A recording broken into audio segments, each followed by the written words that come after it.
otros escenarios, ¿no? Como puede ser el Bosco Verticale de Stefano Guerri en Milán. Ejemplos naturales de bosques periurbanos, el Parque de Burle-Marx, que tuve la ocasión de visitar el otro día en Sao Paulo, fantástico.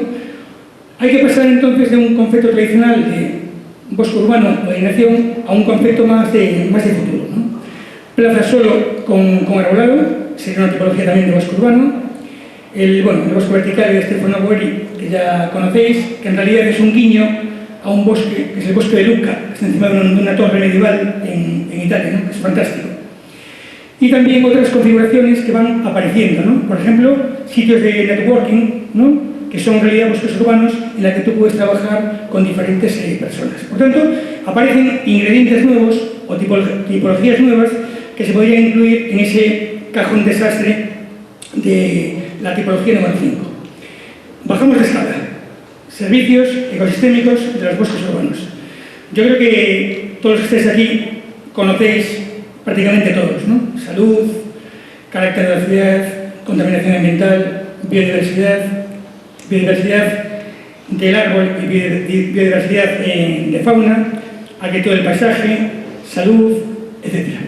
La FAO en ese libro del año 2016 recoge un elenco importante de beneficios directos de los bosques urbanos y son beneficios que debemos ser capaces de divulgar, de vender y de convencer a los políticos, a los que toman decisiones, ¿no? Decimos que la métrica es importante, cuantificar, medir, porque el bill metal es un elemento de cambio, ¿no? Algunos datos numéricos. En Estados Unidos se demostró que cada año los árboles capturan 711.000 toneladas métricas de contaminación. Otro ejemplo, en este caso de Londres, 8 millones de árboles generan unos beneficios anuales de 132 millones de libras esterlinas. Es decir, hablamos de unos volúmenes económicos sumamente altos. Por cada euro, por cada dólar, por cada libra esterlina que yo invierto en bosques urbanos, tengo un beneficio entre 1,37 y 3,09. Esto es un estudio de McPherson, es un poco antiguo, del año 2005, en 5 ciudades norteamericanas. Por tanto, el bosque urbano, el mantenimiento, la gestión, no es un coste, es una inversión. Si somos un poco inteligentes, invertiremos en infraestructura verde, invertiremos en bosques urbanos. Las 5 tipologías de bosque urbano de FAO se relacionan directamente con los 17 Objetivos de Desarrollo Sostenible.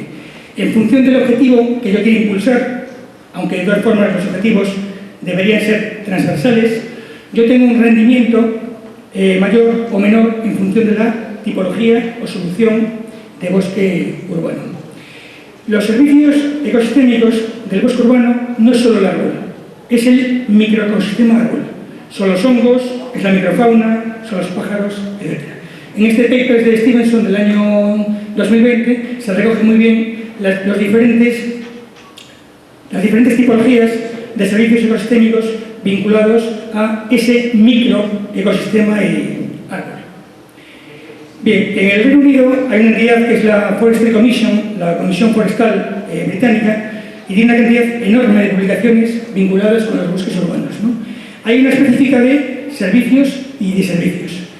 Esta entidad propone 4 tipologías: bosques urbanos pequeños clústeres, alineaciones o árboles individuales, y lo relaciona con los diferentes servicios ecosistémicos: provisión, regulación, cultural, pero también con los de servicios.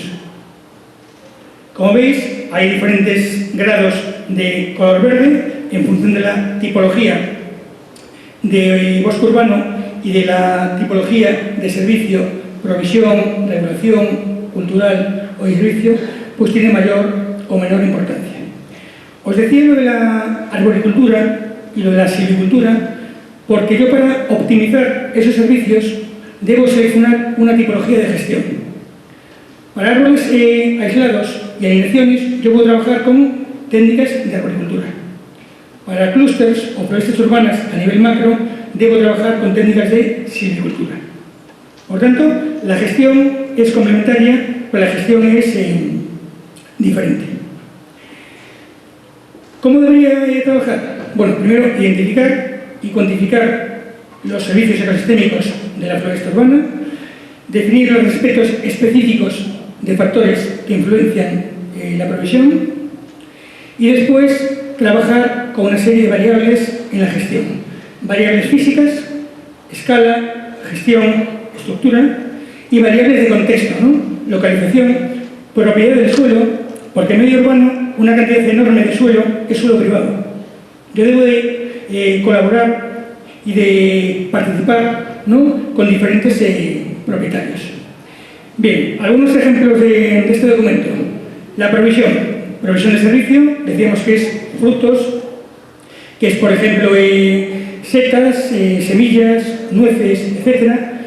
Hay también unas iniciativas emergentes en Europa, que son lo que se denominan bosques urbanos comestibles. A mí el nombre no me gusta mucho, pero es el que utilizan.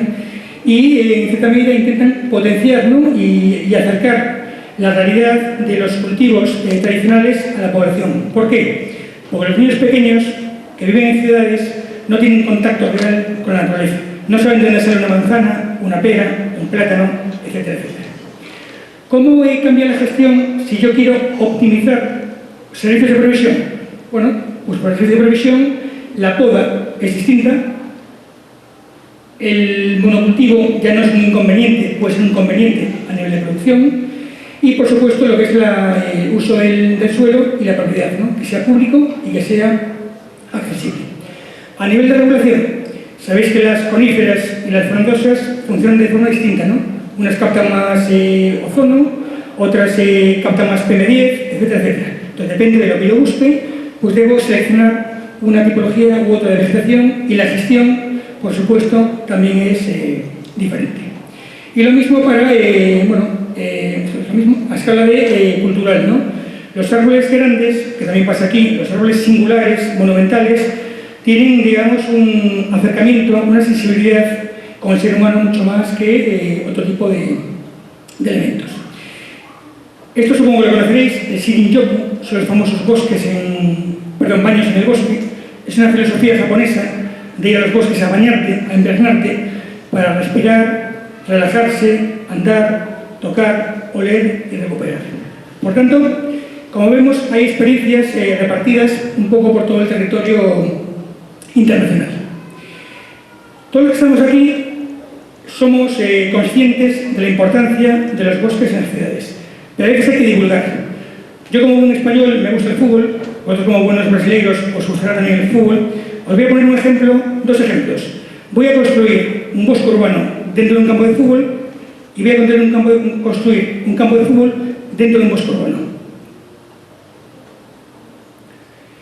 En el año 71, hace 51 años, un artista sueco de nombre Max Painter pintó este cuadro, una pintura surrealista, distópica, extraña, en la cual aparecía un bosque urbano dentro de un campo deportivo, un campo de fútbol. Le llamó al cuadro la interminable atracción de la naturaleza. Este cuadro pasó desapercibido durante muchísimos años. Sin embargo, hace 10 años, 12 años, un artista sueco se encontró con este cuadro y dijo, pues voy a llevarlo a cabo. Entonces, estuvo buscando financiación, estuvo buscando opciones y por fin, hace 2 años, me parece que fue, construyó un bosque urbano en un campo de fútbol en una ciudad de Austria. Ese campo de fútbol, ese bosque urbano, dentro del campo de fútbol, fue visitado por muchísima gente, pudieron ver un poco la evolución cromática, el desarrollo ecológico y natural de la vegetación. Es decir, puso como espectáculo la propia naturaleza.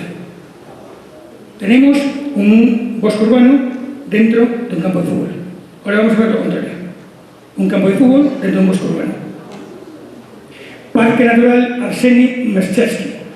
Arseny Merchevsky era un pintor romántico ruso y hay un parque natural que lleva su nombre. Pues alguna mente iluminada, a mí me parece una auténtica atrocidad, construyó un campo de fútbol dentro de un parque natural. Lo único que me vale de este ejemplo malo para mí es que, según datos, creo que es del National Geographic, cada minuto que pasa, la degradación de bosques en el mundo que son similares a la superficie de un campo de fútbol. Por tanto, bosque urbano dentro del campo de fútbol dentro del bosque urbano. Sensibilizar. Vale, ¿cómo podemos, o cómo creo yo que podemos optimizar la gestión de los bosques urbanos? Hay diferentes definiciones a nivel internacional, se me ha olvidado de traducirla, perdonad. A mí me gusta mucho esta del doctor Andrew Kinney, de Canadá. Dice que es optimizar el área foliar de los bosques urbanos, es decir, árboles grandes, con grandes superficies de copa, manteniendo una copa de árboles y arbustos genéticamente apropiados, es decir, biodiversidad, riqueza genética, con el mínimo riesgo para el público y de una manera de coste efectiva. Es decir, optimizar el tamaño, minimizar el coste, minimizar el riesgo y optimizar la biodiversidad. ¿Cómo podemos hacerlo? Bueno, esto que veis en pantalla es un plan... Gracias. Se agradece. Así os dejo descansar también un poco.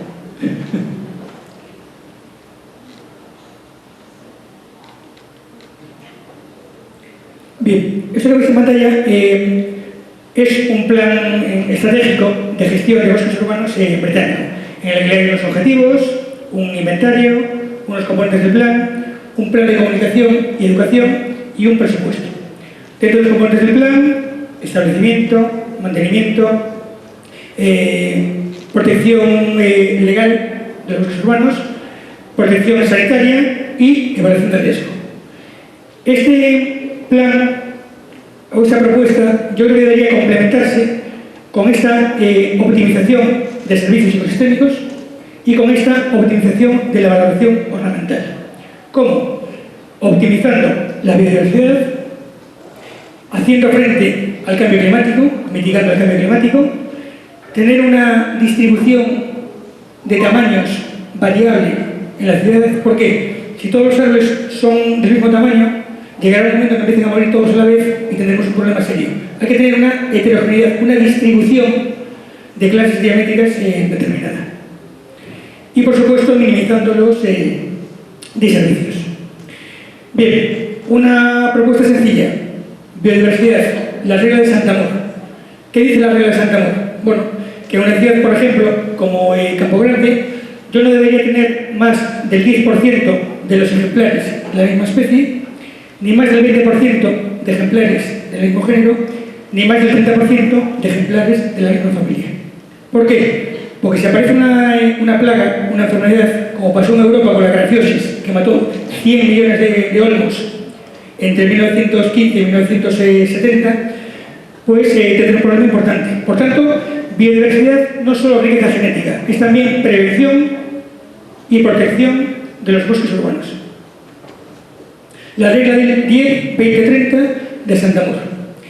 La distribución de clases diamétricas, de tamaños.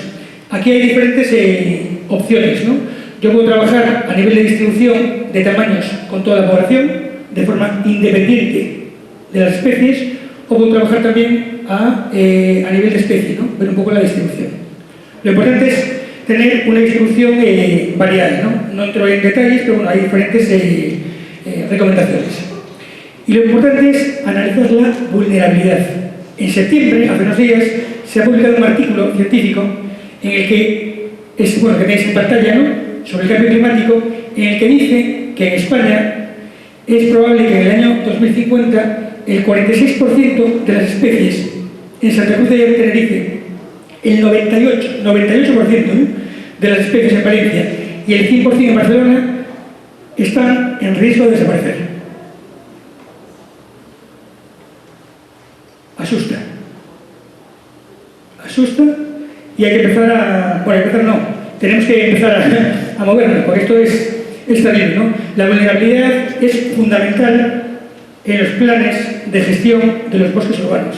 Es uno de los objetivos claves, ¿no? Nosotros debemos gestionar para el futuro, no para el presente.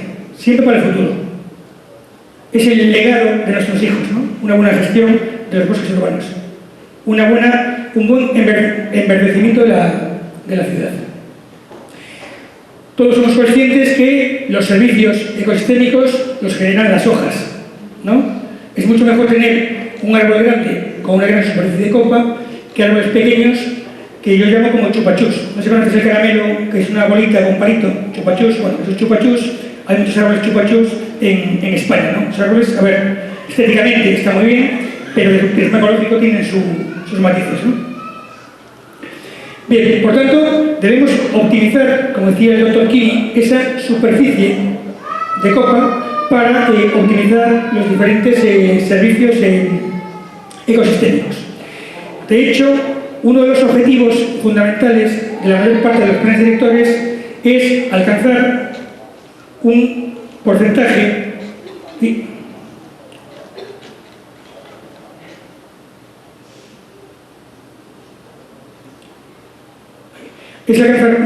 de superficie cubierta por hojas de árboles, ¿no? Actualmente en Londres 112,7, Los Ángeles 15,2, Miami 19,4. En España se tiende como mínimo al 20%. 20% es el mínimo de superficie de la ciudad que debería estar cubierta por superficie de árboles. David Novak, el de la IT, dice de forma un poco sencilla, necesitamos hojas, no árboles. Obviamente sin árboles no hay hojas, pero bueno, es una lectura que yo creo que refleja la realidad de lo que se pretende, ¿no? Bien, esta regla la conoceréis. Tiene un apellido impronunciable para mí, Cecil Konindig, una de las mayores eminencias a nivel internacional de arbolado urbano. Pues hace un par de años se inventó la regla del 3-30-300. ¿Qué es la regla del 3-30-300? Con el tema del COVID, nosotros deberíamos tener como mínimo una vista a 3 árboles desde las ventanas de nuestra casa. Deberíamos vivir en una ciudad con una superficie cubierta por árboles como mínimo del 30%. Y deberíamos vivir a una distancia máxima de 300 metros a un espacio verde de más de 5.000 metros cuadrados para hacer ejercicio físico. Por tanto, regla de Santander 10-20-30, hoy es un día de reglas. Regla de Cecil 3-30-300. Volviendo al tema de salud, dentro del libro de la FAO, la importancia que tienen todas las tipologías de bosques urbanos con relación a la salud y el bienestar es la máxima, 5. Es decir, hay una apuesta importante de utilizar el argumento económico y el argumento sanitario para planificar un poco mejor las ciudades. Por tanto, la lectura es, ¿cómo gestiono? Debo optimizar el tamaño. Si optimizo el tamaño, voy a optimizar el valor económico, el valor ornamental, pero a priori voy a aumentar el riesgo. En principio, árboles más grandes, más viejos, tienen más problemas, en principio, ¿no? Entonces, yo debo ser capaz de gestionar estos 3 aspectos, ¿no? Optimizar el valor ornamental, optimizar los servicios y en cierta medida pues, minimizar el riesgo vinculado. Francisco Escobedo, un investigador, ahora está en Florida creo, trabajó con David Novak y también en la Universidad del Rosario aquí en Colombia. Él dice que como criterio de planificación urbana hay que conocer y evaluar los servicios y los deservicios para buscar la mejor solución a las ciudades. Eso es un poco la dinámica, ¿no? Un ejemplo, vinculado con salud pública. La parte positiva, potencio el medio ambiente, minimizo temperatura, minimizo box, sombra. Ya me van a venir 10 minutos. Gracias. Mejora la salud física, mental, social, económica, pero luego también tiene un aspecto negativo, ¿no? Puedo tener servicios. Los colapsos, que a veces generan muertes o accidentes, toxicidades, espinas, alergias, etc. Obviamente, dentro de los diservicios, el que más impacta, no es que sea el más importante, el que más impacta son las fracturas mecánicas. ¿Por qué impactan tanto? Porque como estamos psicológicamente vinculados a que toda la vegetación, toda la naturaleza sea buena, cuando pasa algo malo y se publica en el periódico, la gente se asusta. Es mucho más un tema mediático negativo que una realidad. De hecho, estadísticamente, son bajas las fracturas mecánicas. Nosotros en en la Asociación Española de Parques y Jardines trabajamos con una especie de triángulo, ¿no? Un triángulo formado por los servicios ecosistémicos, por la evaluación ornamental y por la biomecánica. Cada uno con sus diferentes variables, criterios, etc. Ese triángulo estamos desarrollándolo con diferentes manuales y publicaciones. Tenemos una publicación de biomecánica. En España hemos creado lo que se llama la BEDECA, Base de Datos Española de Colapso de Árboles. Es decir, es una base de datos colaborativa en toda España que se puede replicar en Brasil para que los técnicos municipales, la gente que trabaja en arbolado, cumplimenten unas fichas y se vaya generando conjuntamente una base de datos de la cual yo pueda sacar especies más propensas a fracturarse, tipología de fallo, ubicaciones, tiempo en ese momento, si había lluvia, no había lluvia, tipología de suelo, etcétera, etcétera. Y también hemos desarrollado un sistema de evaluación económica, a ver si me tengo a hablar, que es la norma granada. Nos queda la tercera pata, que es la pata de los servicios ecosistémicos. ¿Por qué? Porque la ITRI está muy bien, pero tiene sus limitaciones, por lo menos en el contexto de España. Bueno, cada una con sus pilares. Bien, importante. Severo Ochoa, médico español, premio Nobel, decía, en principio, a pesquisa requiere máis cabezas do que medios, ¿no?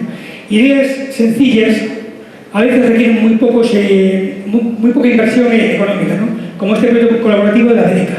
Por tanto, yo creo que hay que lanzarse un poco a la piscina y decir lo que se piensa, soltar ideas. Tendrán mayor o menor acogida, tendrán mayor o menor capacidad para desarrollarse, pero realmente pues, es un poco el punto de partida, ¿no? Sin ideas no hay progreso, sin progreso no hay futuro. Bueno, esta es la BEDECA que os comentaba. Dentro de la página web de la Asociación Española de Parques y Jardines podéis descargar el manual de la BEDECA. Bien, y voy a ir ya al final, a la parte de la valoración. Hemos visto un poco la importancia de los servicios ecosistémicos. Vamos a ver un poco la importancia también del valor económico, que también presentó el profesor Demóstenes, ¿no? Una evaluación que habían hecho en Brasil. Lo importante es dudar, ¿no? Dudar, decía Huxley, es tener como dos pensamientos, ¿no? Bien, Norma Granada. Norma Granada es un sistema, una metodología de valoración económica de arbolado que es obligatoria. La mayor parte de los ayuntamientos de España están obligados a calcular el valor ornamental del árbol con este método. ¿Qué significa? Que, por ejemplo, si hay un accidente de tráfico y un coche rompe un árbol, el valor de ese árbol debe calcularse con esta norma. Antes os decía lo del bill metal, ¿no?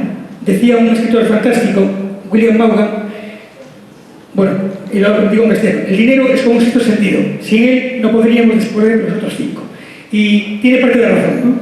Entonces, yo creo que la parte económica también hay que incluirla, ¿no? En la ecuación y en la estrategia de desarrollo. Bien, Norma Granada, como os comentaba, obligatorio en la mayor parte de ayuntamientos de España, Madrid, Barcelona, Zaragoza, Valencia, Coruña, etc. La primera versión de la Norma Granada data de 1991, es decir, tenemos ya 31 años de historia. Hace un par de años yo tuve la idea de cambiar la Norma Granada, ¿para qué? Para incluir la perspectiva ecosistémica. Antes era solo una perspectiva morfológica y no ecosistémica. Lo que hice, me puse en contacto con 3 universidades.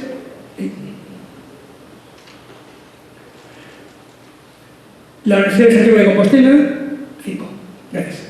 La Universidad Politécnica de Madrid y la Universidad Politécnica de Cartagena, en el sur de España, y con 3 universidades y bajo el paraguas, ¿no?, de trabajo de la Asociación Española de Parques y Jardines, desarrollamos una nueva Norma Granada, que también podéis descargar de forma gratuita de la página web de la Asociación Española de Parques y Jardines. Bueno, aquí veis un poco el proceso. 4 versiones, 90, 99, 2007 y 2020. Lo que hemos conservado es la clasificación del material vegetal, árboles, palmeras, arbustos, y dentro de cada una de las tipologías, si es sustituible o si no lo es. Es decir, si hay un árbol pequeño que ha sido roto por un coche y yo lo encuentro igual en el vivero, es sustituible. Yo lo encuentro igual. Y si es no sustituible, pues es que no soy capaz de localizarlo en el vivero. En función de cada tipología de material vegetal hay diferentes fórmulas matemáticas. ¿no?, que incluyen pues, diferentes parámetros. En el caso de que sea sustituible, yo tengo que calcular el coste de transporte, la plantación, las podas, hasta que el árbol esté totalmente implementado. Y en el caso de los no sustituibles, lo que hicimos fue un estudio de fórmulas econométricas que relacionan tamaño y precio. Y lo hicimos tanto para frondosas como para coníferas, y de forma diferente, con 3 velocidades de crecimiento. ¿Por qué? Porque en los viveros el sistema productivo de especies de crecimiento rápido es obviamente más barato que de especies de crecimiento lento. Por tanto, tenemos diferentes ecuaciones de regresión en las cuales yo puedo utilizar en función de si es frondosa o conífera y aplicar el precio de mercado. Ese precio o ese valor es un valor básico. Ahora voy a ponderarlo hacia arriba o hacia abajo. ¿Por qué? Porque yo si tengo un ejemplar que tiene problemas mecánicos importantes o tiene oquedades o podredumbres o está afectado por una plaga, tiene que bajar un poco el valor. Pues lo que hicimos fue también trabajar con un grupo de expertos, con el método Delphi, hicimos ponderando diferentes aspectos vinculados a la estructura, sanidad, especie y también factores de carácter social, ambiental, localización, etc. Lo digo pasando un poco rápido porque ya me están amenazando. Lo importante es que tenemos en el manual anexos con una cantidad enorme de información por especies, obviamente del contexto español, no del contexto brasileño, especies totalmente distintas, ¿no? Pero lo importante es que podéis descargar, ver un poco el sistema, la norma, y que sepáis que está más utilizada, como decía antes, en España. Esto es lo que pasa. Vale. Y ahora, una recomendación y una sugerencia. El que veis en pantalla es uno de los mayores y mejores escritores franceses de todos los tiempos, ¿no? Jean Giono. A Giono, el editor de los libros que escribía, en los años 50 del siglo pasado le dijo: elige un personaje maravilloso y escribe un libro sobre él, ¿no? Giono no pensó en un médico, no pensó en un ingeniero, no pensó en un arquitecto, se inventó un personaje que plantaba árboles, un personaje que de forma altruista plantaba árboles en Francia. Escribió un libro maravilloso que se llama El hombre que plantaba árboles. Ese libro lo entregó en la editorial le dijo que no iba a publicarlo porque para el editor un hombre que plantaba árboles de forma altruista no era un personaje maravilloso. Pero yo, no que era perseverante, se puso en contacto con una revista, no sé si era el Vogue o el Telva, ¿no? Bueno, una revista de moda. La revista de moda publicó el libro en los años 50 y ahora mismo se ha traducido a más de 50 idiomas y es un libro maravilloso. Un libro pequeñito, delicioso, que podéis leer en una parada en el autobús. Os recomiendo, por tanto, el libro de ese personaje maravilloso de Giono, El hombre que plantaba árboles. Un minuto. Y ahora la sugerencia, ¿no?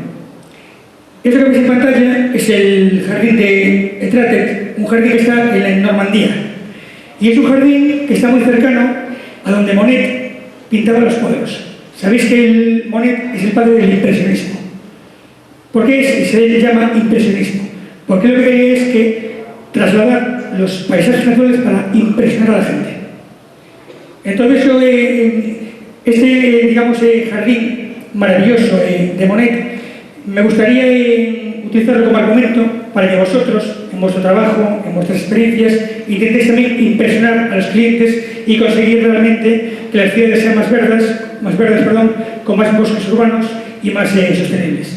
Y aquí lo dejo. Muchas gracias, espero no haber hablado demasiado rápido y encantado de estar aquí.